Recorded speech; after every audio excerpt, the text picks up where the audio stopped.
Ladies and gentlemen, the ZoWilliams Morning Show back in the building. October 6th, the year is getting away. It's almost over. 2014 coming to an end. And there's a lot of stuff we need to cover. Man, I'm happy to be back. 855-878-4652 is the number to dial.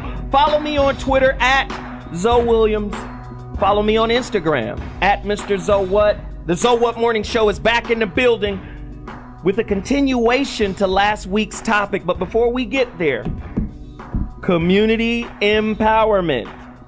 It's important. We've got Weed Juice in the building. Listen, organization, right? We don't organize by an economic strategy of support for black-owned businesses across the board. We're in trouble. We're in trouble. We're in trouble as a people. We've already told you about what supporting black businesses does for us. We've already told you about recycling of black dollars. Weed Juice is a black-owned business. Black people suffer from poor nutrition. This is a black business. We kill two birds with one stone by supporting Weed Juice. Sounds like a plan to me. Please support Weed Juice. WeedJuice.com. The brother does this himself. He's a small business. Call to action. Go support him right now. We've got Veronica Conway on the phone right now because we're going to offer. Hey, hun, we're going to offer this final call because her boot camp started last Saturday. I'm on the call. It's an people who were on the call have been calling me personally and emailing me personally saying, okay, Veronica is something crazy. She's off the charts and people's lives are changing and their concepts are shifting. Can you talk to us really quickly about the final call that we're going to do this week? Yeah. Talk to us about it. Yeah, it's last call, y'all. So we got 86 days left in 2014. Wow. And that's it. And if you don't get your money and your business straight before 2015, you may never get it straight. That's just kind of what it is at this moment in time. So we got last call. We're doing another final conference call tomorrow. As sort of you can kind of get a flavor, get your business questions answered, if you know that you are the blockage from you and having money and having business, then I just kind of break them down. I just break it down and dissolve the blocks right before your eyes. So we're going to do a call tomorrow, 2:30 Pacific, 5:30 Eastern. You'll be co-hosting that with me, Zoe, right? Absolutely. And that call is free, and you can call 425-440-5100. That's 425-440-5100. Yeah. And the access code is 636-167#. Wow. Very important. Very important. Again, thank you, Veronica. I'm trying to provide the resources to you to change your life. Whether you take them or not, that's on you. Listen, we got books to support. Just listen. Mark Goulston. He also has another one that I like. What's the name of the persuasion one? Real Influence. Real Influence. Great book. Please support Dr. Mark Goulston. Very important that we continue to support the movement that supports us. Can I just say something for Veronica to get more people? Can Yeah. I say something? Yeah, go ahead. Yeah. For all you people out there, all of us... You people, be careful. Everybody who's listening to this thing, all of us have moments where we say enough already. And the problem is when we hit the enough already moment, instead of finding a way to sort of get through it, which Veronica Conway is giving you, we go out and do something to make ourselves feel better. We go get drunk, we go spend, and then we feel guilty, we feel ashamed, and we miss out. So if you're having an enough already or had enough moment, you really need to take advantage of it. I mean, she's the real deal. She is. And really, don't waste an enough already moment by going out and getting drunk and then feeling guilty the next day. Exactly. Real Men Don't Play. Bobby Glanton-Smith. Very good dude. Another very good book. Very good book, man. We talking about dick management part 2. So this is a manual for manhood. He's compiled a bunch of heavy cats that have a heavy perspective about life, about what it means to be a man, particularly a black man in America, and a black man of success, of renown. How he got these guys, I have no idea. It's amazing, man. It's amazing so I appreciate Bobby Glanton-Smith. Please go to realmendon'tplay.com and get your copy. And then finally, I'm down to the last 15 copies. 14, give me that. But okay, I'll give it to you. I'm down to the last 14 copies. Please go to my website. I'm telling you, the second book is amazing. I'm pleased. I'm blown away. I sent the first, I think, 4 or 5 chapters to Dr. G. Dr. G is going to do the foreword for the book. Oh, cool. But man, Dr. G and Cool Mo D is also writing a preface. Mr. DeWeese, yes. And I'm excited. And I'm using this book to propel the next book. So we need you guys to go to my website right now. I am ZoWilliams.com. Don't play yourself. There's only 14 copies remaining. Go do that right now. And I'll get it out to you because I'm going to the mail tomorrow to send off some pending packages. So let's continue to support the movement. Let's continue to support each other. Really quickly, Black Business Roll Call, Arise Hospitality, the Black Office Depot, the Black Staples. Everything they got, Arise Hospitality has. And this is a black-owned company that can take care of all of your office needs, ink, toner, desktop, paper, furniture, technology, all office supplies. They got it. Ramomart. Get to ramomart.com. I support this young brother. He's only 28 years old. Killing. He's an artist. The dude is like a Renaissance man. And these are just his t-shirt lines. You guys have no idea. His high fashion line is incredible as well, too. Suits, bespoke tailoring, all of that.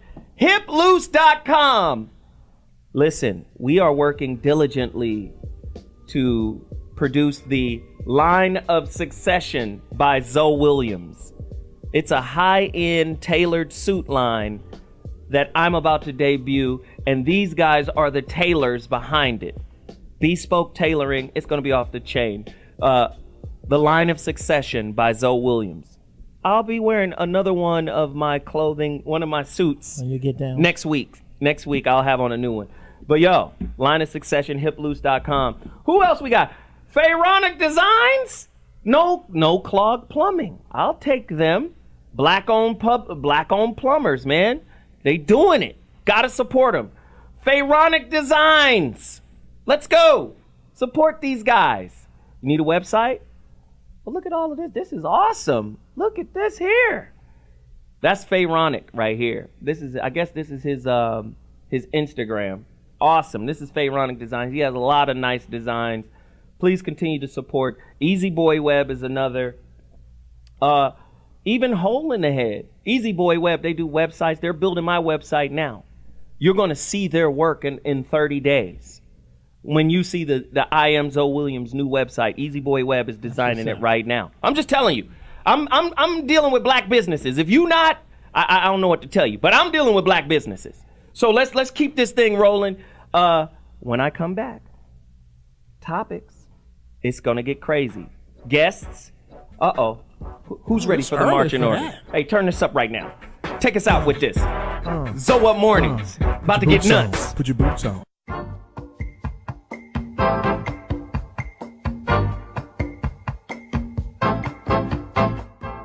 And one of the greatest tragedies in life is getting to the end of your life and looking back and realizing it was mediocre and it didn't have to be that way. The number one reason is people are unwilling to listen and care about what's important to the other person. But what if you could be someone who dared to care about everybody in your life? When you're in love, smoke gets in your eyes. But when you're anxious, you talk more than you listen. I asked my wife a month ago, I said, I don't know whether to have an affair or buy a motorcycle. And she said, if you have an affair, I'll kill you. If you get the motorcycle, you'll kill yourself. Go with the bike. Okay, so here is why dick management is so difficult. Well, especially if you were during the Nixon administration. Anyway, but that went under the table. Before I became a psychiatrist, when I was in medical school, I worked at Topeka State Hospital, which is a psychiatric hospital in Topeka. And one of the things that one of the psychiatrists said to me about some of the poor kind of schizophrenic guys out in the day room, he said, it's really a shame that when these men are jerking off, we have to put them in their rooms and put them in restraints because it's so disruptive. And the reason it's a shame is because that's when they're in touch with humanity. They're getting turned on, and it gives them a sense of both power and relief. But because it's so disruptive, we have to sort of put them in their rooms, whereas at all other times they're hallucinating, they're out of touch, and it's like we're punishing them for having feelings connected to the real world. And because it's so chaotic, we punish them. And they didn't have a better thing to do. But you can't have guys out in the day room jacking off because it was just so crazy. And this was a real decent guy. He just threw his hands up and said, "We don't know what else to do." But what I'm getting at is, I think the reason dick management is so difficult is it gives you both a sense of power and relief. And there's a lot of and think of all the points in life where you need relief and you feel unempowered. So maybe the solution is if you could give guys especially a way to feel powerful and feel relief when they feel real tense, maybe they could manage their dicks better. Wow, dick management is necessary, especially with regards to what the hell is going on in the world. We had to do this topic again. People, have been clamoring for it. I normally don't do a topic over. At least not for a year or something. I don't, hey, baby. I don't revisit a topic. Well, I decided that I needed to. So today's topic, again, MAN, Manifest Answers Now. Dick Management 101, Part 2. Is masculinity out of control? Right? Do we need a new manual for young boys growing up in today's modern American society? Right? Yep. Now, if white boys need a new manual, you can only imagine what kind of manual work young African American boys need. You go with Negro. The Negro spiritual manual. We need a new manual, right? So, with that said, I've got questions. Of course, we're going to cover domestic violence. We're going to cover masculine silence. Right? Masculine silence. You know what that means? How if a dude is going in on a girl, how we kind of just got that New York state of mind, that ain't my business. Should men step up and say something? 855-878-4652. Right? If you see a young kid, I find myself policing little kids on the block all the time, and they respect me because they see my son and they see where he's going in life, and they call me OG, they call me Captain, some of them even call me Pops because I be checking them. They'll be doing something stupid and I'll roll them and be like, hold on, let me holler at you. So should masculine silence, is that an issue? Should we address that? 855-878-4652.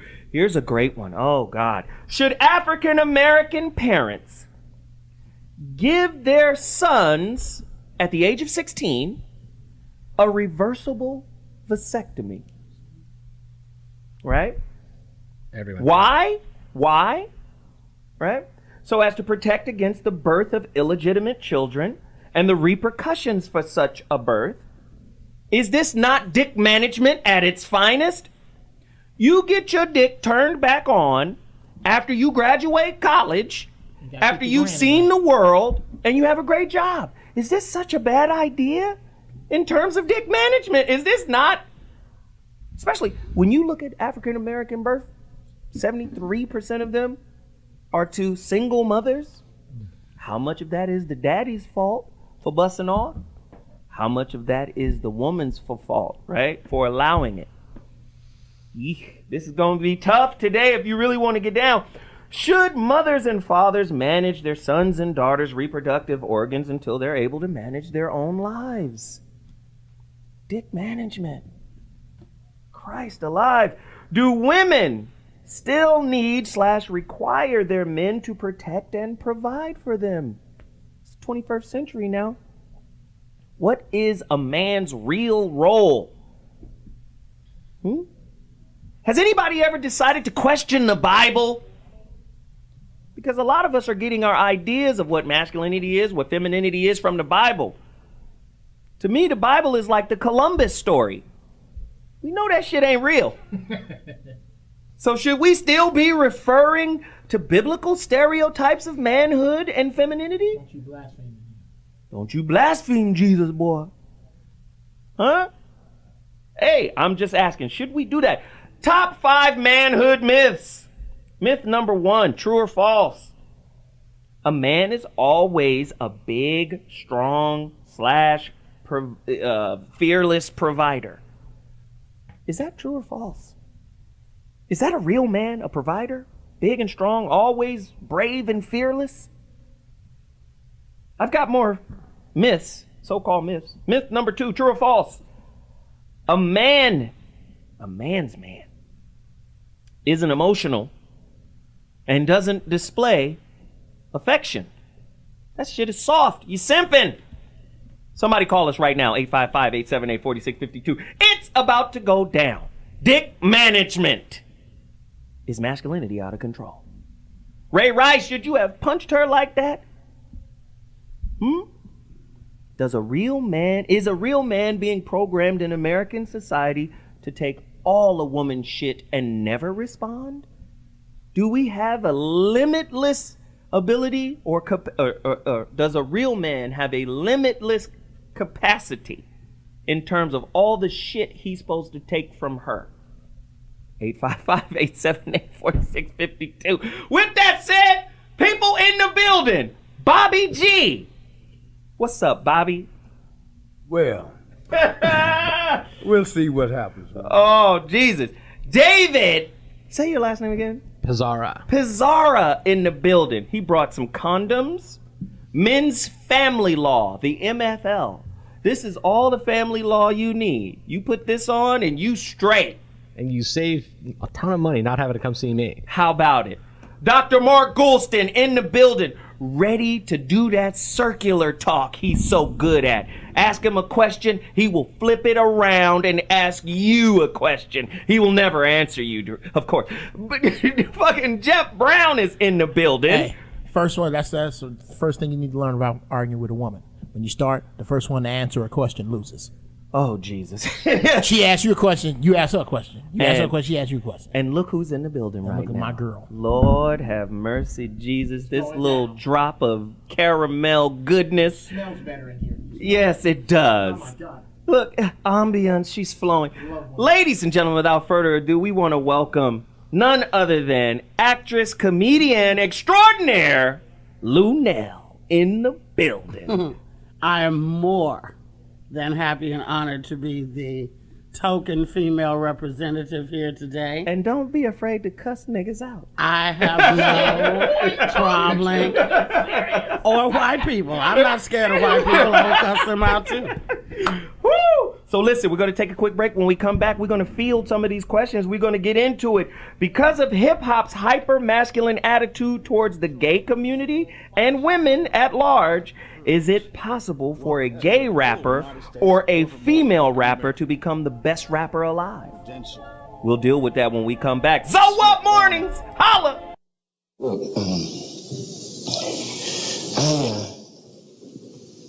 I was talking with a sister one day, and she mentioned one of my ministers. And she said, you know, he was abused when he was young. I didn't say a word. But when she said that, I brought him up in my mind and I looked at him. Some of us are very authoritative. Because we're trying to be men because somebody did something to us. And in order to be men, when you're in a position of authority, you use it in a negative way to beat people down rather than help people up. You know people like that in the church. You raise them up and give them authority, and the next thing you know, they're hurting and harming people because they don't know how to serve. Their egos are so destroyed by the things that have happened to them in their lives. Even though they preach the word, they're sick inside. And they need a healing. How about it? It's a heavy topic. Yeah, we like to cut out a big slice of it. So let's just jump right in. We talked about hyper-masculinity. We talked about man codes, all type of stuff. But let's start right here.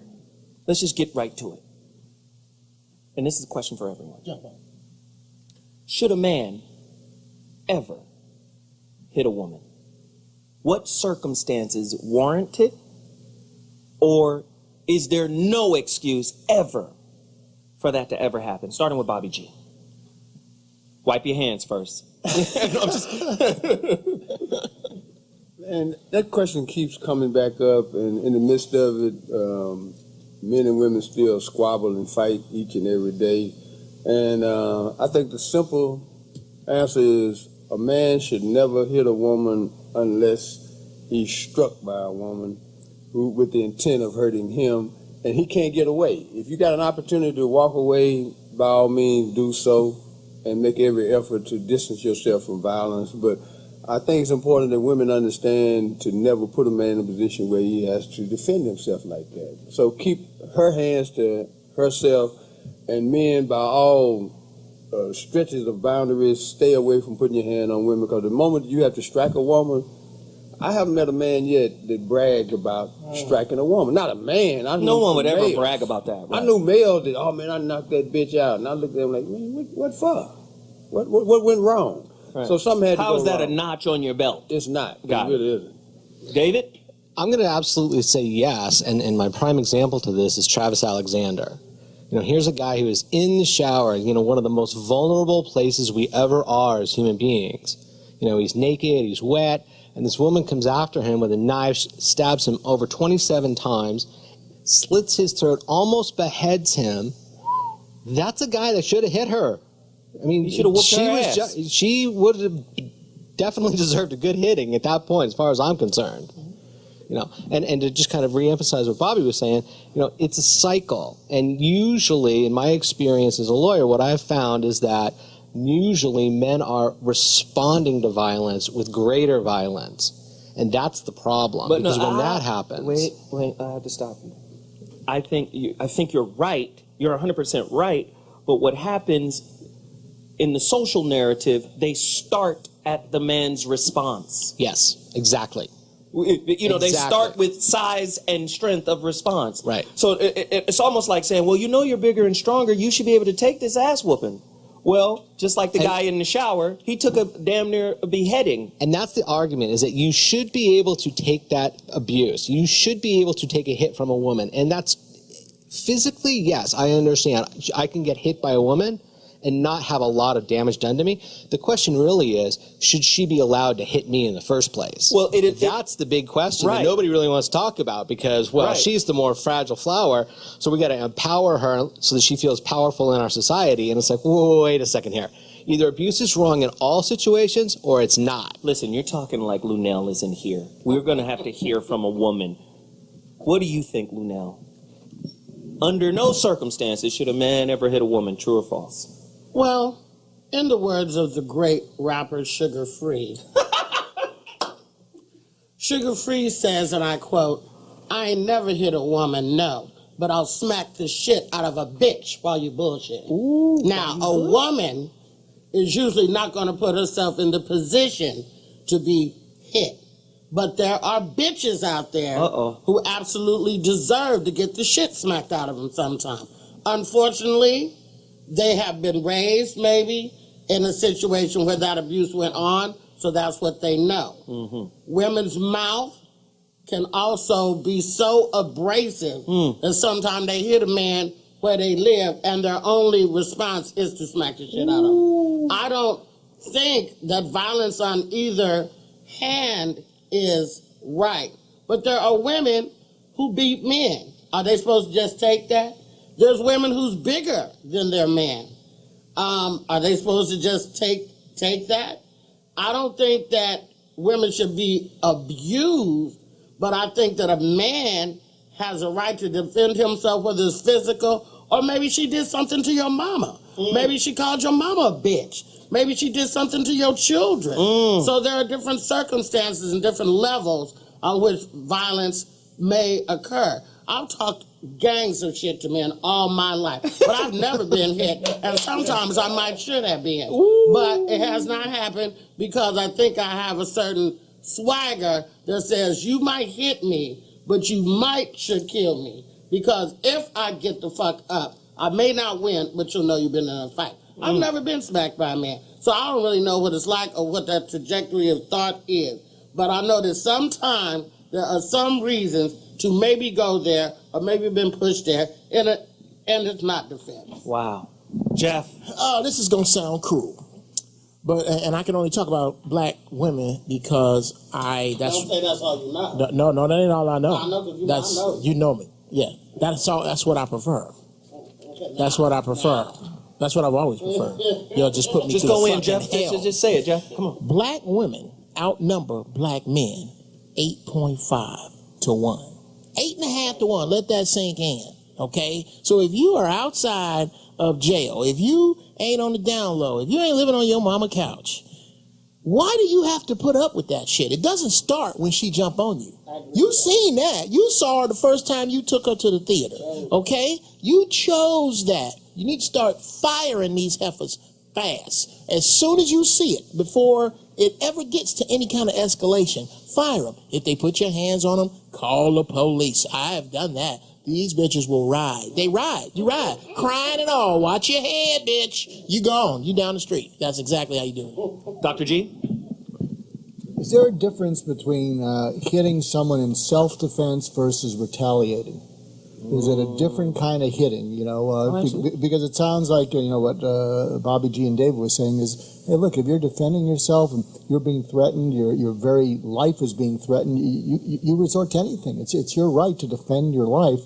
But when it crosses over into retaliation, maybe that's where it gets a little bit wild, and I'm going to show you, I'm going to, you think there's a difference in the energy when you are hitting someone in self-defense or you're hitting out of retaliation? That's a really good point. I think we're going to have a great case of that and explore that a lot over the next month or two with the murder or the death of Mayor Daniel Crespo down in Bell Gardens, where his wife shot him 3 times in the chest. How about it? And they're saying, that it's self-defense. Well, that sounds to me an awful lot like we're blaming the victim here, because he's the dead guy. And you know what the real interesting thing is? If it's switched gender-wise, that man his counsel will not encourage him to go with the self-defense mode. Oh, I would disagree with you on that one. They wouldn't. No, they're going to automatically see that as OJ, Robert Blake. I have to really strenuously disagree with you on that one. And because of my own experience, I have had men come into my office and say, she is beating me with a blow dryer. And I'm like, great, let's go get a restraining order. She's abusive. And he's like, I can't. She's the mother of my kids. It looks I can't wrong. do that to her. Right, I understand. And I'm like, dude, you've got to stand up. I understand, but what I'm saying is, even if he does stand up and do that, the perception, right? Oh, the perception is he's just a pussy little fag. Right. And then on top of that, how often do men win from that positionality? It's a hard, because stereotypically it's hard to do it. A man shot his wife in the chest 3 times. Oh, he's going to jail. That's what he's going to jail. My homeboy, who produces a lot of the beats you hear playing, I hate to put Shout out to Broadway. I hate to put his. I wasn't gonna say his name. Thank you, Jeff. We say his name all the time. Jesus Christ, I wasn't gonna say his name on this one. Okay. A little bit of his, business is about to get put out. The mother of his child waited in his house in the dark for him to get home. He got home, and she stabbed him. Oh, in his hand. She stabbed him through his shoe. Oh! He had. That's why he was tipping like that. I thought he was just walking. But to speak to your point, he didn't press charges. Right. To speak to your and Luenell brought up a point that is major. The emotional and verbal abuse. It's not being tracked. Oh, you're weak if you respond to a woman who's talking to you. Just as she so eloquently broke down.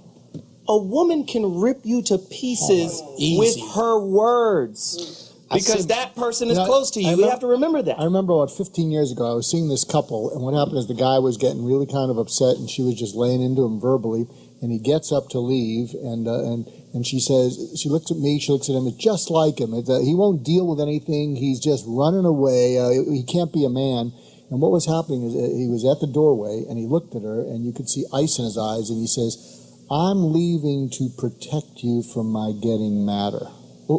And it was so penetrating. I mean, what had happened is, I need to protect you because I could kill you right now. What did she say after that? She got some get right on. No. What happened is that he said it. Maybe because I was in the room and made it somewhat safe. I mean, she heard him. I mean, she quieted. I'm not saying that would have happened on the outside, but it got through to her. So really quickly, we got to take a quick break. But before we go, are black men in America the victims of an ongoing abusive relationship with law enforcement? Are we the battered wives in our relationship with the police? We'll be back.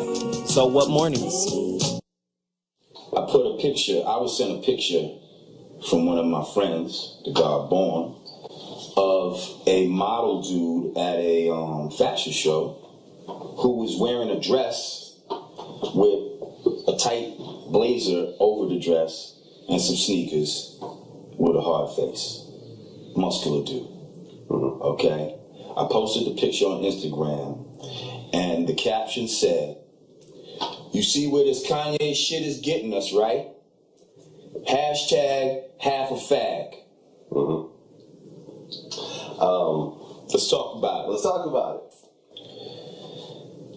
Not good. Yeah. I mean, it's like, that's not hip hop to me. You understand what I'm saying? That really has no place in hip hop.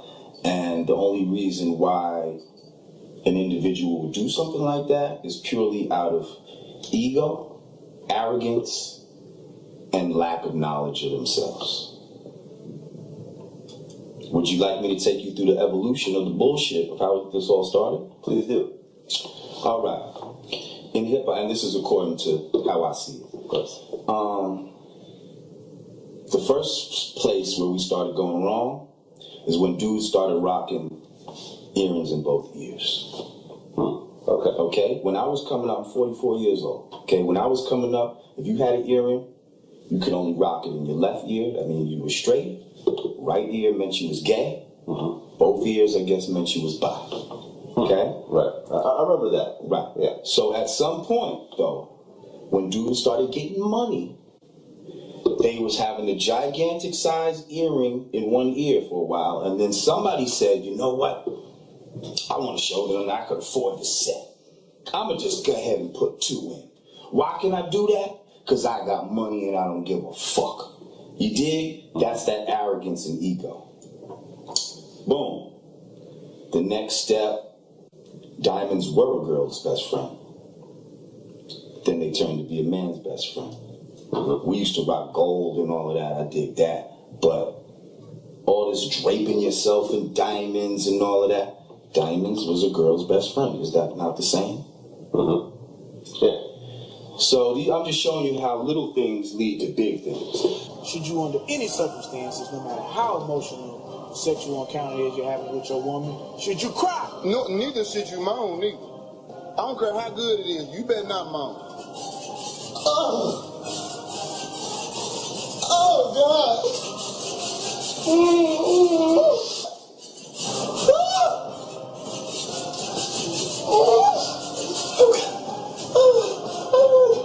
We say stuff like, woo! Yeah! Yeah! Man code! Is that a bra? What? It's just a wife beater. Where your pants? Where you wearing a skirt? And these are gangsta-licious shorts for thugs. See, they got an extra flap with a pocket, so you hide what you want to hide from the police. No purse. It's a gangsta-licious. Oh, God. Man code. Wow. Hey. I missed a whole generation of shit, huh? Yeah. Yeah. Man. When a sexual orientation can organize with the power of the most powerful lobbyist in DC, then you're going to see their agenda creep into the media. And whenever something creeps into the media, it's educational. Most people they learn how to be who they are by watching who they want to be. You need to repeat that. You need to repeat that. Do you see what I'm saying? I'm just saying, they learn who they are by watching who they want to be. Wow, that's good. I'm just saying. Are you saying anybody? Because, goddammit, you know you fuck with me every time I come in. The smartest motherfucker brother I know. Yeah. I appreciate thank you, baby. Thank you. No, I take second seat to Zoe. No, but I'm saying, Lord Jamal brought up some very poignant points. And what happens is, when you have a homosexual agenda, nothing against homosexuality, keep it in your house. Shout out to the fart hammers. The fart hammers. Okay, keep it in your crib. Keep it at your house. It's okay in your house. Do your thing. You don't need to know what me and my woman is doing. I don't need to know what you and Charles are doing. I don't need to know, right? So keep it in your house. But when it now comes out of the house and then onto ABC, now it becomes an education thing under the guise of tolerance. Well, a little off the subject we're gays, but it's still in the same pool. I think what gay people want that no group has is universal acceptance.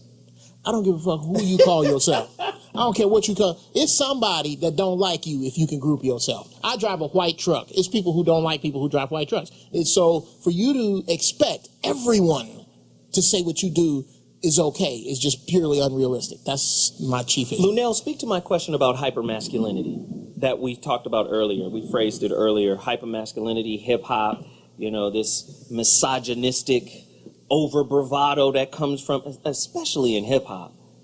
Pimps up, hoes down.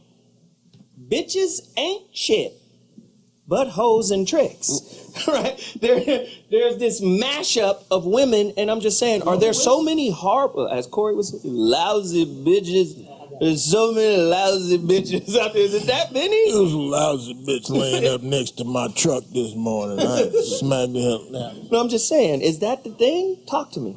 I feel like the perception of hypermasculinity is at an all-time high, but I think there is a definite deficit in real masculinity, period. Being a woman who is out here amongst these men.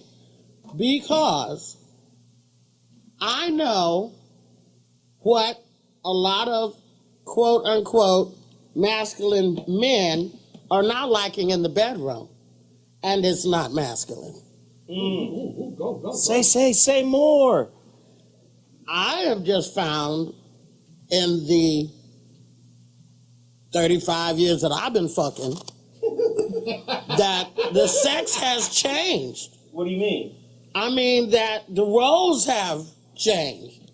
I mean that there's men who like shit now in 2014 that wasn't going for any of that in 1980, for example. Or there's more people saying it and addressing it and wanting it than they said it and addressed it and wanted it back then. You feel where I'm coming from? Oh, I know exactly what you're talking about. I'm just wondering who's going to jump in here and say men are getting pegged. Do you feel me on that, though? She done kicked that Bush's ass. Can somebody say what she said? What she's talking about is men like to get fucked. Straight men getting pegged by their girls. With the finger, with the strap on. Whoa. Okay, how old are these dudes? Okay, would you have ever expected Hank Basket to be caught with a drag queen? Would you ever expected Eddie to be out here on this very street at 5 o'clock in the morning with a tranny in his car? Ooh. I'm just saying. Okay. And you know, Eddie, you know I love you. You know, it's too late now. It's too late. You can't put that shit back in that horse. I ain't put nothing. This is public record. I didn't make this shit up. Right. This ain't a myth. I didn't. Right. You didn't make this ain't your expose. You saying Eddie liked to be cornholed. I'm just saying he liked maybe sometimes to keep the company of certain type of folks that people would not believe. Ooh. Maybe. Lord have mercy. Maybe. Go ahead, Bobby. Shit. No, this thing done turned. I just need somebody to help me. I want to stay exactly where I am, but I do need to catch up. Cause it's been some things going on that y'all telling me about it. Like you've been in cryogenic stasis. Somebody are guilty of it as well. This is Demolition Man right here. They didn't tell me about it. That's what damn show. Yeah. That's where the whole download thing comes in. Oh my God. I've got to completely agree with Luenell because I got to tell you, I've had many men in my office who are telling me their deep, dark, dirty secrets, and they're like, "Is that going to come out in my divorce? Is that going to like affect my child custody?" Wow. And I'm like, "Dude, yeah, fruit basket, of course." I have heard all kinds of things from all kinds of men about what they really like, and there's a lot going on. There's a lot going on. Bobby's confused. Speak to your confusion. Well, a song keeps just playing in my head, and I'm glad it's still there. I went from cowboys to girls. Cowboys to girls. And I never made it out of there. I just ain't left there yet because there's enough thrills to last the rest of my lifetime. My God. Yeah. Right between that spot. You know, so this is really vexing to me that it's no longer just a little section of folks that's doing this. You're suggesting or saying that there's a large population of males that are getting experimenting. And as far as you were saying in rap, because my question is, have there? I mean, okay, I have hosted a event in Miami for the last 4 years called Miami Sizzle. Miami Sizzle is the largest African American gay gathering in the United States of America. Now they're going to do one in Europe. There are 3 hotels, Hiltons, full of nothing but fit, wealthy, gay, black men. For me, it is sad, it's disgusting, it's heartbreaking that there are all these men lying on the beach, cavorting with each other, out and happy, and I'm like, none of these men like women. So my question is this new freedom, or have there always been this many undercover man-liking men, guys, even from the 50s and 60s, and they're just, I don't know what's going on with So that. you're saying men were waiting for the time to change. I'm wondering. For them to double dutch into butt folly. Has the time changed? No, I can't. Okay. To the butt dance. Like, Can I say this? Can I say this? It's really interesting to me that you focus on the butt sex and the cornholing, because it's a really interesting perception of what gay men are on the one hand. Oh, they don't on do the that? other, It's a group that don't fuck each other? That's one of the male. There are actually. If you want to hear something, the truth is yes, it's actually not a primary activity. Secondarily, if you look at the feminization of the gay man and how you're picking on him for that, that's exactly what we're doing with straight men and domestic violence in these cases. Right. As soon as a man starts defending himself, got to be gay. Well, look, hey, imagine that. Okay, wait a minute. If his ass never got touched and he only likes his dick sucked, is that a different degree of gayness? That's gay. Yeah. Okay, let me put it to you this way. That's gay, but it's an okay gay. Okay. Is it all right? Ain't no okay gay for me. Let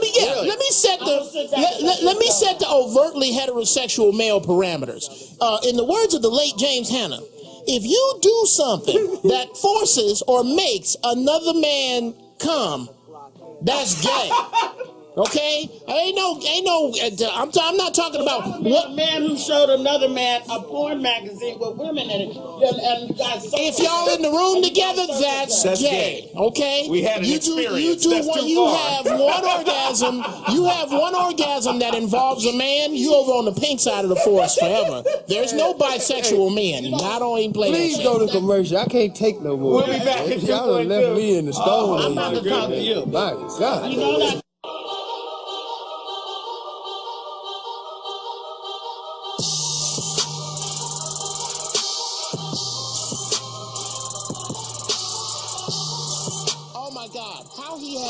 career is beyond me. I don't get it. And he takes his shirt off. Oh my God, he looks like 50 pounds of chewed Tootsie Rolls with his... All right. Now, you are in white fashion. You know white boys always leave the house like they're going to help somebody move. To resist and defend the horrible house. There are some horrible people. And what you need to do is start policing your own.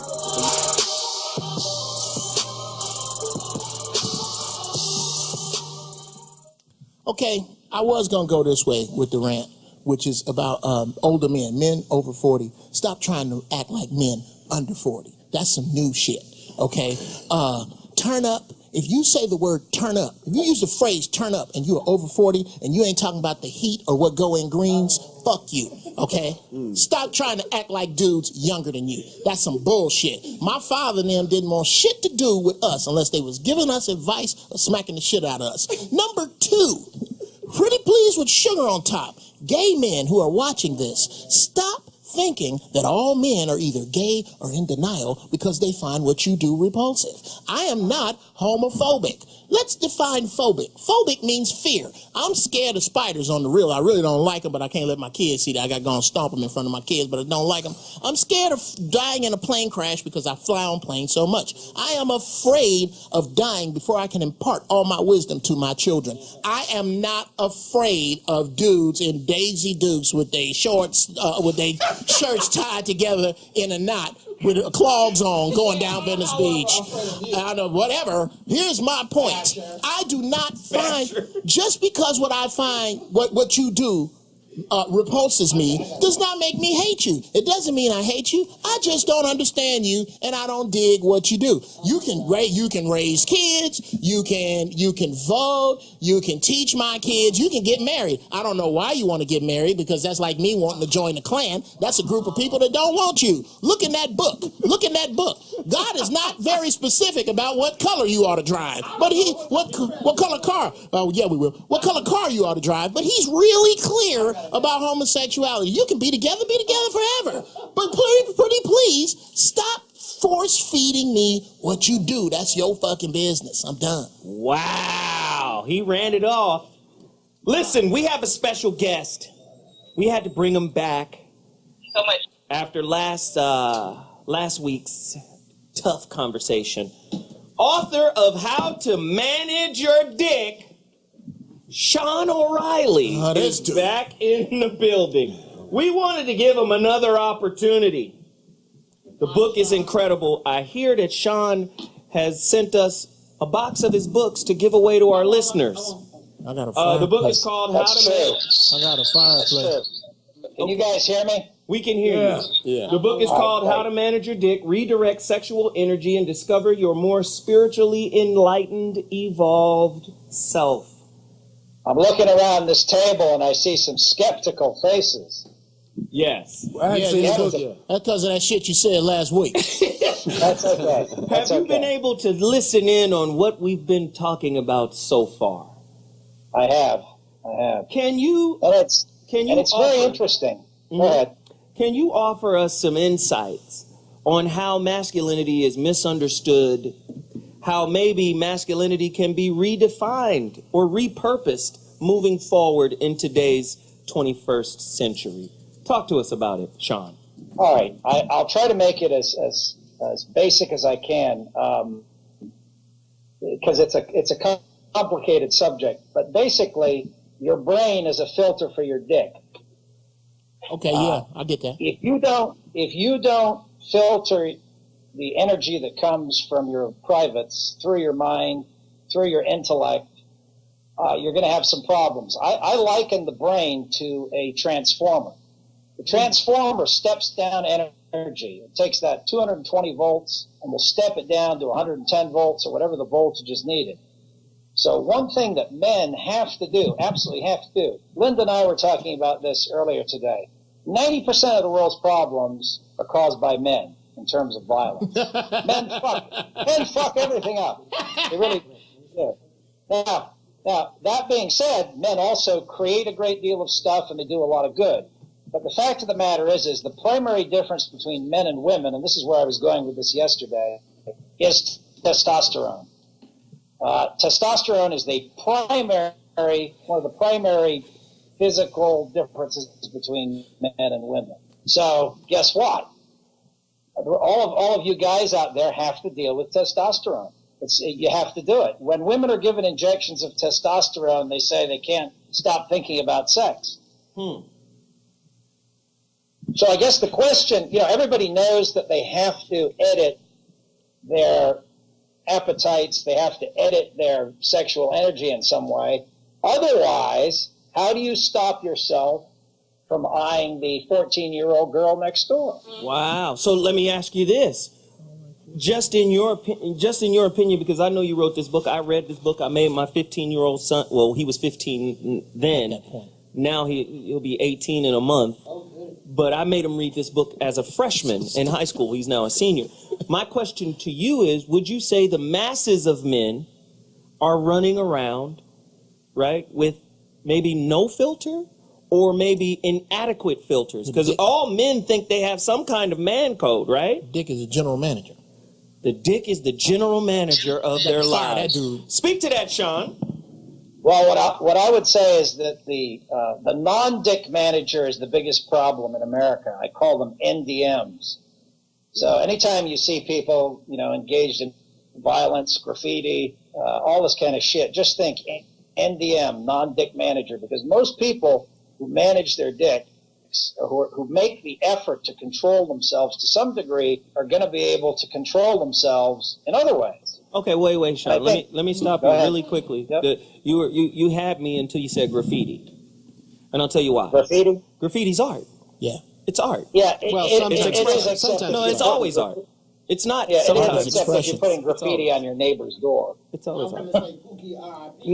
But see, that's not graffiti. So we have to be. You see what I'm saying? Sometimes there's a cultural disconnect. If you really understand graffiti, you understand graffiti as an art form. When you're talking about just writing on the wall, blood, West Side Crip, or right, that's what I'm talking about. You cheating bastard down the side of somebody's car. Yeah, that's not graffiti. So we have. That's what I'm saying. Sometimes there's a cultural disconnect, and we need more context when we say certain things. Doc, you said something that is very, very poignant, which is if you can control yourself with your penis with regard to sex, you can control yourself in other areas, which leads to advice I give to young dudes. Jack off before you go out on a date. So you relax. Her weapon don't work against you. You can make better decisions. I've already squeezed off. Your powers are moved. That's it. You can't bring sex to me. You got to bring all the other shit that count now because I don't need sex. I need a nap. Sean mentioned something. Except one thing. There's a real long tradition in the West, both in the West and the East, about sublimating sexual energy. Even Freud said that civilization was built on sublimation, which means, and sublimation includes some aspect of not masturbating, of not beating off, of managing that, because it's like you have to look at it and say, how many times is good, how many times is bad? Is there excess? Is there an excess of that, or is there a deficiency of it? It's not quite so simple as to say you can beat off anytime you want, because unfortunately what that leads to is lack of control, or it can lead to lack of control as opposed to having control. Sean, this is the other doc in the room. When I was in India, way to toss your little weight around. I like that, doc. Man, this is the other doc. This isn't any of the other town fools. Yes. This is the professional voice in the room. Learned man to learned man. Yes, a man of letters. I'm going to go back to my corner and pout so I can feel like I'm at home. Go ahead. Wow! Go ahead, Dr. G. When I was in India, some of the things that the Indians asked me, they were saying, Americans seem to be addicted to more. And they hate rules, so why are they so much more unhappy than we are? We are so happy with less, and we don't see the rules. We see them as traditions, but it's anti-American to filter. It's anti-American to repress anything. It's anti-American to not give in to your impulses. If that's all, and anti-American to obey rules, then why are you all so frickin' unhappy compared to us. And if you've been to India, it's amazing how poor and how happy the people are. Right. No, that's a great point. They just don't know what they're missing. That's a great point, Bobby. Yeah, I had a quick question. Yeah, Bobby. Yeah. How important is it to have a purpose that doesn't force you to suppress your natural desires, but drives you to be able to control your desires? Wow. God damn, Bobby. That motherfucker good. Is he still on? You think he just hit because he uncle? Yeah, he's talking to you, Sean. Yeah. All right. Well, two things. I can answer both the issues that were raised, I think. One, as far as control goes and having a purpose, obviously you have to have energy to have a purpose. And you'll find that there are some people. I remember a gay guy telling me many, many years ago, and this was one of the things that started me on writing the book. He said, I have had so much sex that I don't feel like eating. And what he meant was that basically you really can have too much sex. You can have it so much so that you don't have enough energy for anything else. So part of having a purpose is being able to manage that energy. The guy, who's the guy, the white guy across the way there, was talking about India. He was saying that the other learned man, the doctor. You're the man of letters. I've gone back to pouting, so you're on your own. He was saying how happy the people are over there with less, and there's an element of real truth in that, because we just don't accept any self-regulation in America. Americans have a hard time saying no to anything, whereas oftentimes people in the third world completely get it. I mean, they really get it that you got to exercise some kind of self-control. They don't see no as the enemy in the third world. They see it as a reality, and they work around it, they work with it, but they don't see it as something. Americans can't take no for an answer. Wow. So listen, we got to take a quick break. But before we go to break, I have a book for you to read about redirecting your sexual energy. Book I read many years ago. Great book. Talks about this little area in between your scrotum and your butthole.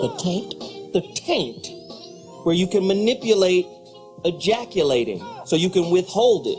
It's called the Tao of Sexology, the book of infinite wisdom. And it talks about how not giving up your chi by bussing off indiscriminately.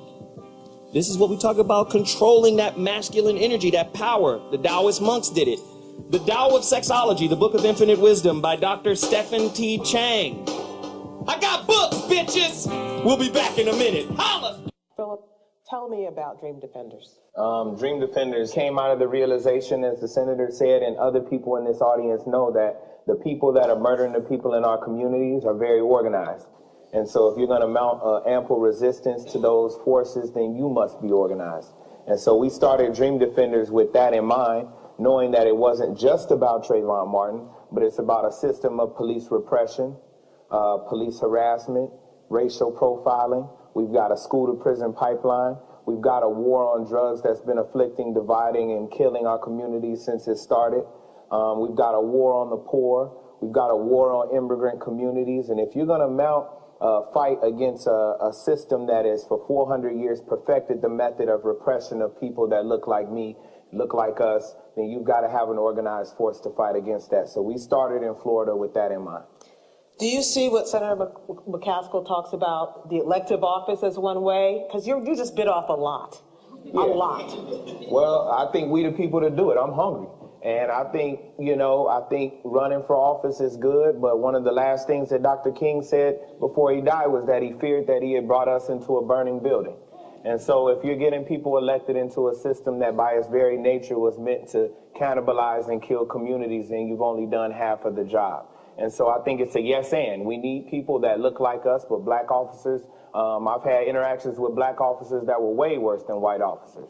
And so it's not a matter of just having a representative that's on the city council or in the mayor's office or in the police force that looks like you. They've got to come from the community, know the issues of the community, and then there's folks in the community that got to remind them every day that we pay your bills. And we're watching every single day to ensure that the platform on which we elected you with is followed, and also defend you when those people that seek to calibrate the system and right the system as it's been built seek to come at you for that office. Now here's the thing, Philip.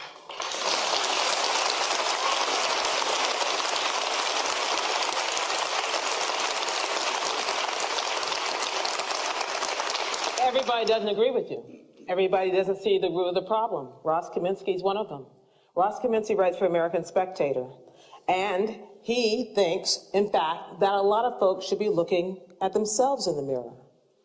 I want to be really clear on this because I agree with what the mayor of Ferguson said, that, middle-class white guys like me haven't lived the African-American life. That said, from what we see on the news, from what we read, there seems to be a real dearth of leadership among African-American young men, especially in their neighborhoods.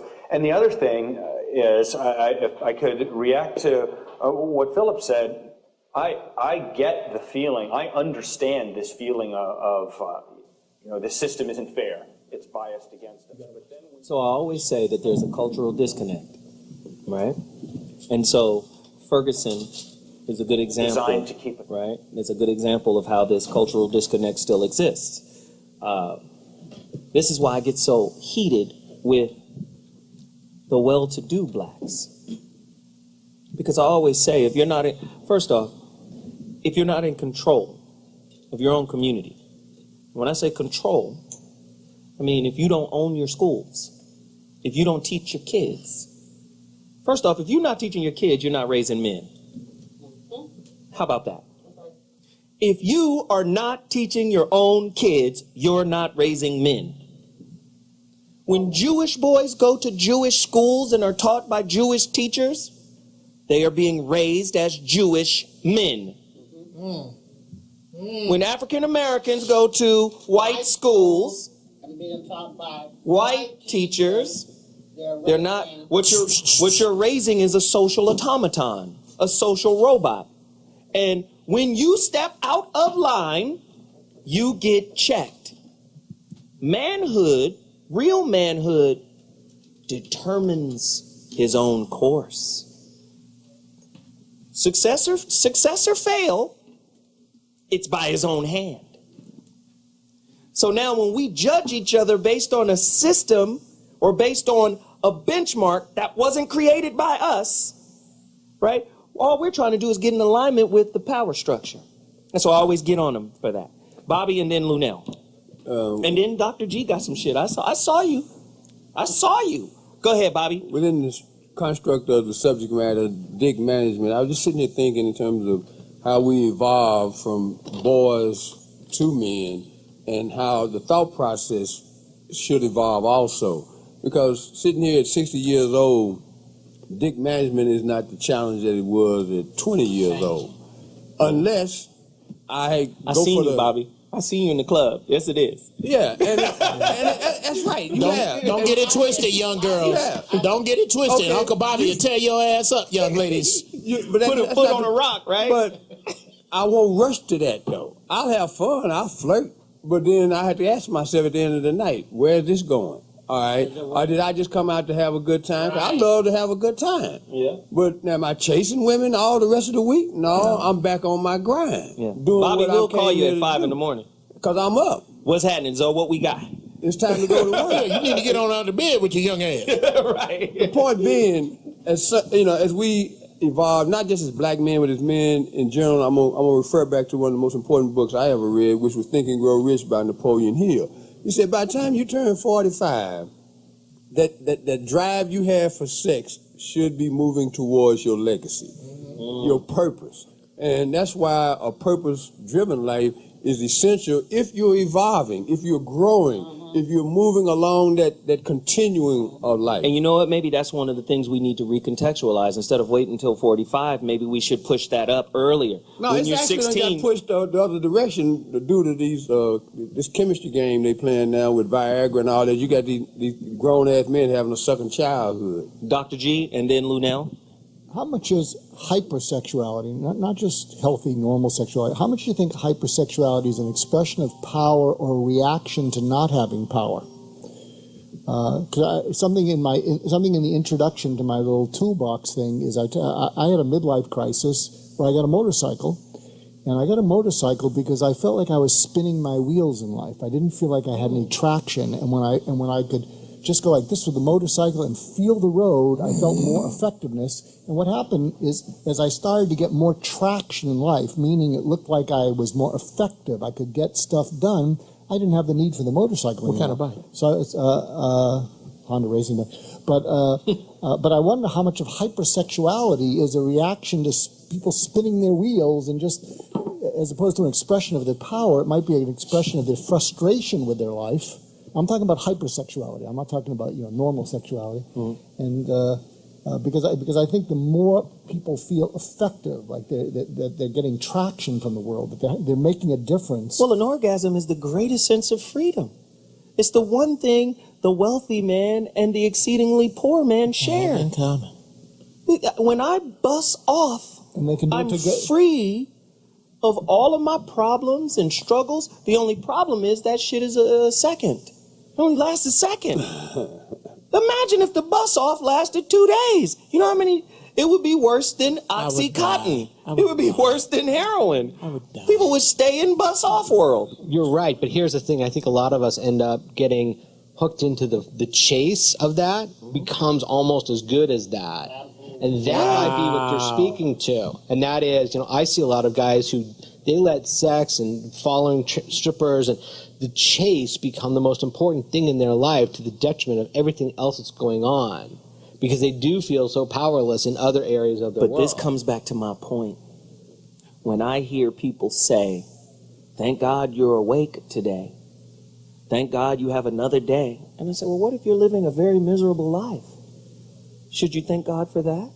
Especially when he got this paradise waiting on the other side. Like, people don't understand. Like, sometimes, if you're living a mediocre life and you know it.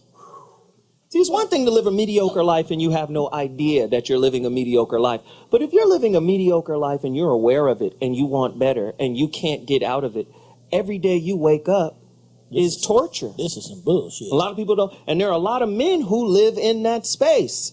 First off, manhood is too sociologically driven. And I'm speaking in terms of the definition of what a man is.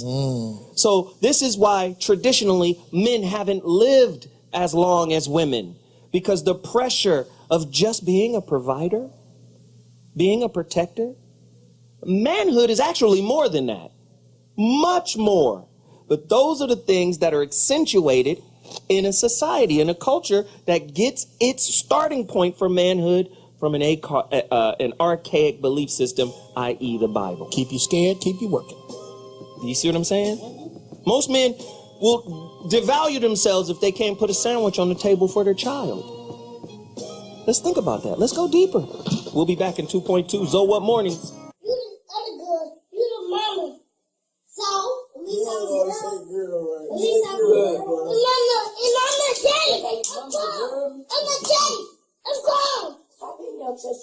New study out today that says women become unhappy as they get older. Well, the flip side, men get happier as life goes on. Now, the researchers, a couple of economists, by the way, they say it happens when we each turn 48.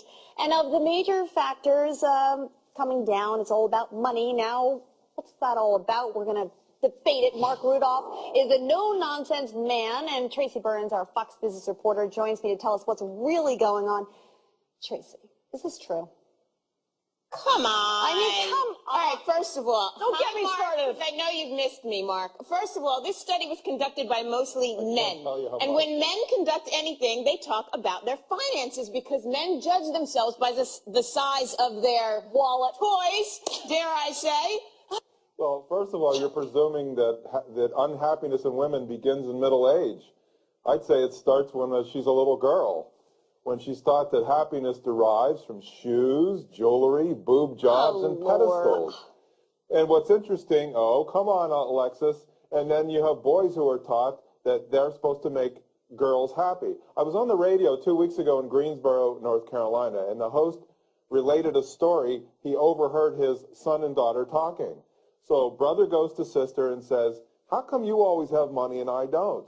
And she says, that's simple. I have a boyfriend and you have a girlfriend. What's happening in middle age here is that women who bring 70% of divorces are divorcing the men that they never wanted to marry to begin with, and so now that's what's making the men happy. That's interesting because we control the household spending, don't we? Because we're working more than ever. All right, let's get back to the survey, though, all right? Because basically what they're saying is that we are happier in our early adult life and that women are more likely than men to fulfill their aspirations earlier related to material goods and family. That is true, wouldn't you say, Tracy? And a good thing. It takes men longer to figure out what they want to do in life. Well, I just think this whole notion of basing your happiness on material goods is part of the problem, hence part of the reason that this thing was run by men in the first place. If there were women on the panel, Tracy. If there were women on the panel, they would, I mean, ask any woman if she would choose her car over her children, and she'd take the kids any day, whereas I would question a lot of men out there, quite frankly. Tracy, I can't There's a believe what I reason just that heard women you live say. longer, Mark. Let me tell you. It is because we are stronger Yes. and we are happier at the end of the day than most men. And that is factual, and you know it. Mark, wait a second. The stature of a lot of men is measured in the car they drive, the golf country club they belong to, and very much the place they live in. You have to admit that. And whether or not their wives are staying at home and not working. That's exactly what I said at the beginning. That's because men are taught that men are taught that they have to make women happy. The fact of the matter is, you can't make anybody happy. You have to make yourself happy. Happiness is a byproduct of achievement. So for women to say that they're unhappy, it's their own fault. Anybody who says he's unhappy, it's his own fault. Everybody has to make himself or herself happy. Uppercut, body blow, Jesus. body blow, I think he took off from the free throw line with a blindfold on and just tore the rim down. Body blow. Dr. G, what did you think of what he was saying? I was texting and pouting. What did you think? Tee me up. You were texting and pouting. Is that a violation of the man code? Yeah. Pouting. There is no pouting in There's manhood. no pouting there's no crying in baseball. Right. What? That's TMP. Now, what did you think about what he said? And then I'll react to what you said. I know. It's that psycho circle. He told you, he hit you with the circle shit. Right, he does. But it's great. But let me just say this. I've always said women are more sociologically driven, right? Men are more physiologically driven. We do shit to get ass. That's it. Let's just, we get the good education, we get the faded. good job, we get the good clothes, we get the independence, because we know ultimately that's going to lead to touchdowns in women. That's basically how men get down. Just to, that's how we get down. Funky, eating off the ground. Right. If it wasn't for women. If women change the rules, right? You can be poor, you can be dirty, you can be whatever, unkept, whatever, and you still got an opportunity, men would take that. They have. But a lot of times what men do in society is to accumulate, because that's the one thing homeboy left out, or I think it was the woman, or no, it was the guy. We do all of that so we can purchase a type of woman. Yes. Because we understand if we have the resources, she's for sale to a certain degree. Absolutely. Right? We understand that, right? That's why there's a different caliber of women for the millionaire basketball baller guys. Dimes. And a different caliber of women for the regular guy who has maybe an executive or something. Two nickels. And even that guy now is starting to say, hey, bitch, I am... No, but he's starting to say, I'm rare. Take a number. Fuck what you going through. So when we talk about happiness in relationship, what I'm starting to find is women are so locked into their idea of what he's supposed to be and trying to get him to fit that she never really interfaces with who he really is. And this is why ultimately she's disappointed at the end of the day. So when he says happiness starts or unhappiness for a woman starts in childhood, I believe that because they're in pursuit of a concept, of an idea. We call it the fantasy. Prince Charming, that dude who's going to line up with exactly what the fuck you think. And I always tell women, don't date an idea. If you want to make God laugh, show him your plans, especially when it pertains to relationship. Luenell? You know, and there's so many, like I said, there's so many things to comment on. I have comments about the Bible thing, is outdated, all this kind of stuff. But I just want to say this, and I don't know where this is at. But in my house, in my world, amongst my family, amongst my friends, I'm a very happy person. The minute I step outside my house or turn on the television, it's so sad. Because I know couples deep in Arkansas, both of them are what by television standards would be called like ugly or disgusting. Happy as a motherfucking lamb. He's got this snagger-tooth bitch that he would never cheat on ever. She's got this little overweight guy. They fucking love each other. They don't know who Kim Kardashian is. They don't know. Right. They don't give a fuck. And they're happy. And I have lived in a world in my age where when I lived in Oakland, California, home of the Black Panthers and all this kind of stuff, I remember when an African-American woman with a nappy black afro, nappy being the descriptive word that a lot of people use, was the most sought-after, exotic, sexual woman on the planet Earth, and everybody desired her. And I've lived long enough to see a black woman become the gum on the bottom of a black man's shoe, where they want everything else except for a black woman. That shit hurts, including a man. Say more, say more. That shit hurts. And to be programmed from the time your child is young and acting like that little motherfucker right there, and now they don't want monkey bars on the schoolyard. They don't want jungle gym. You can't whip your child. You can't discipline like this. You can't talk to him verbally. That motherfucker need to be strangulated until he's within an inch of his fucking breath, and he gets some fucking get right. These motherfucking men are looking at videos. They get entranced by the white girl's hair blowing in the wind, so they don't no longer want the sapphire over here. They want what the bitch on the motorcycle looks like. Hence your midlife crisis. They motherfucking want these video bitches so they don't marry who makes them happy. Maybe the fat bitch on the corner would have saved you $150,000, 6 cars and 4 houses, if you'd have went with the bitch that thought you were the shit from the moment she first saw you. Hold on, I didn't ask, okay, because you want this trajectory of what I'm supposed, this dime, what makes this bitch with the thin waist a dime and the bitch down the street not a dime? What is the fucking dime? I will tell you what a dime is. Well, wait. You were just talking about me directly and bringing up my direct past with me sitting right next to you, but you ain't talking to me? I think you are talking to me. Hey, Jeff. Huh? What? You're a puffer fish right now. You're blowing up. Well, take it easy. I'll tell you what. Why not put your drawers out here? Well, he put his out there, so that's what we do. Who you talking about? You was just talking about me. No, but he was just talking about him. He got stuck in the fucking foot. Okay, and all that shit. Oh, not him. But he ain't here. He ain't here. Broadway ain't here. I'm sitting here. You gonna keep saying his name? I'm sitting here. You hit the ball over the fence at me. If you hit a ball at me, you can bet your sweet ass I'm gonna hit it back. And unless somebody come in here with a taser or somebody can whoop my ass coming here, I'm finna say this right here. Here's what makes a dime. A person, a female who, no, yes you are. A person, a female, my chick at the house. My chick bad.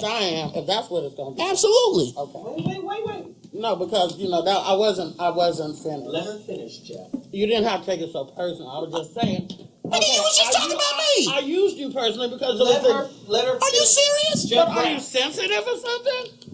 Luenell, you're a friend of mine. Luenell's a friend of mine. I was just using you as an example because you shared what you shared with me. I wasn't throwing you under the bus. I was just saying if you had chose a better girl, just like a lot of these guys had chose better women, they wouldn't be in the financial ruin that they are in now because you would have had somebody who had your back instead of somebody that your friends thought would look good with you. So, Luenell, you saying it's a selection process on the men's part. And the women's.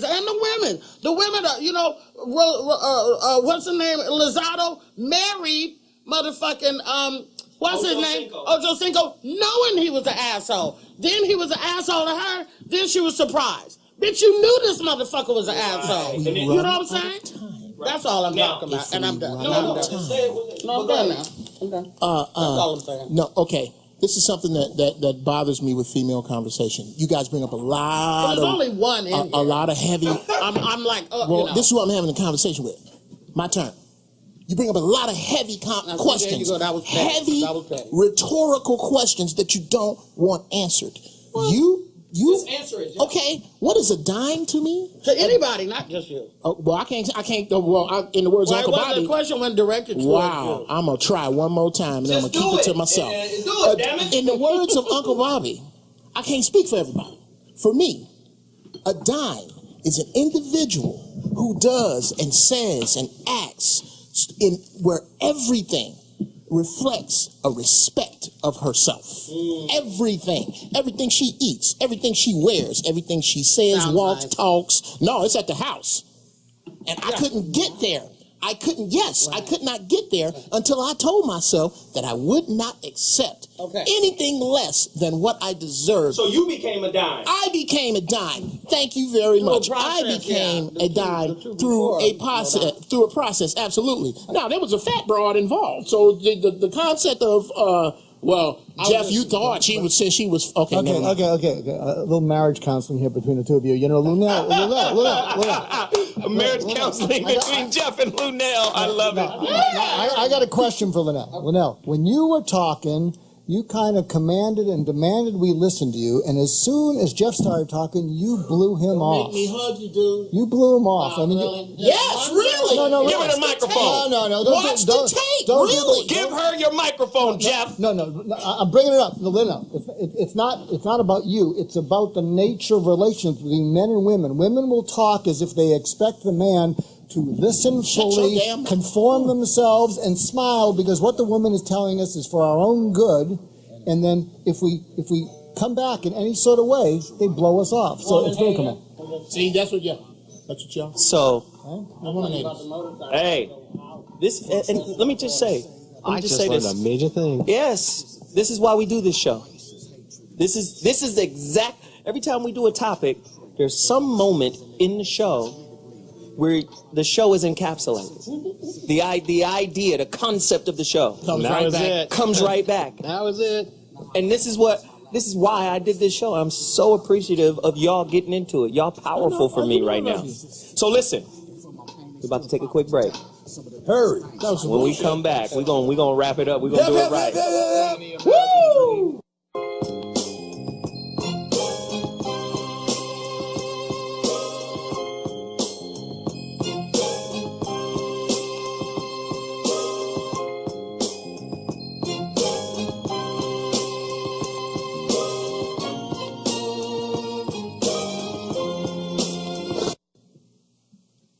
Wow.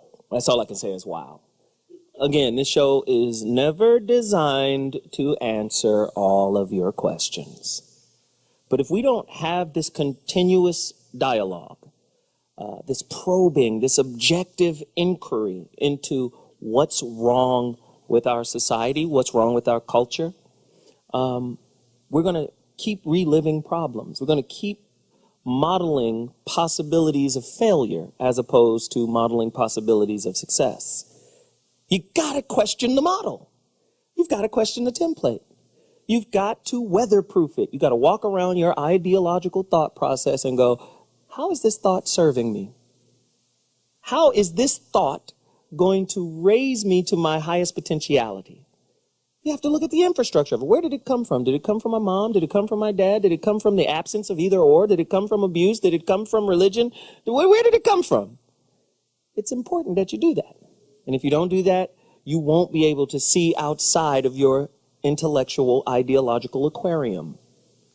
You'll just be inside your little bubble thinking what you think is true.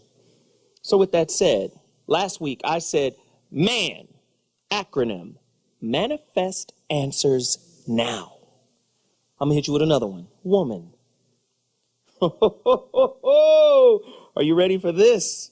And we put this together today because I wanted women to understand how integral they are to what we do and to our success.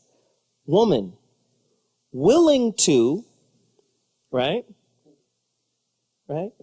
You have to be willing to help manifest your man's answers, your opposite's answers. Willing to manifest your opposite's answers. Who is your opposite? Man.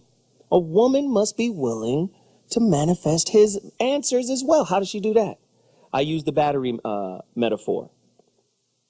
When you have the battery, the positive side is the masculine side. The negative side is the feminine side. All of the power in the battery comes from the feminine.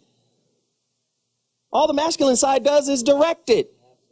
So if you have a woman behind you that's willing to help you manifest answers, right? But she can't help you manifest answers until you fuck the shit out of your purpose. That's what draws her to you.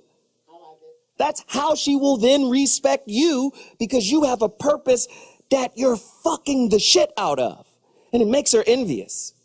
I want him to fuck me the way he's fucked his purpose. Right? Do you understand what I'm saying? And until a man is able to do that, right, she's not really going to respect you. This is how you attract women who want to take care of you, as opposed to one that wants to lift you up. See, sometimes women will just nurture and mama, right?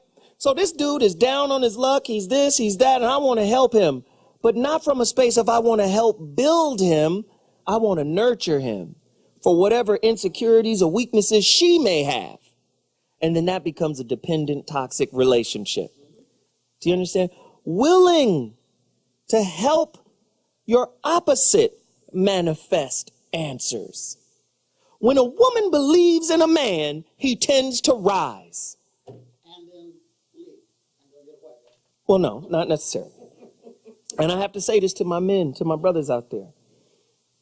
Any male that serves the cause of anyone that seeks to oppress, limit, govern, or abuse you, you render yourself by participation a boy, a pseudo-man. It's too many brothers out there towing the line, going along to get along, not willing to rock the boat. Masculinity, by definition, rocks the boat. I'm gonna learn what I need to learn, and then I'm gonna go do me.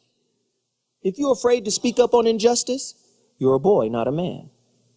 If you're afraid to lose your job, if you're afraid to lose that pension in the face of something that is wrong, that is unjust, you are a child. You cannot call yourself a man.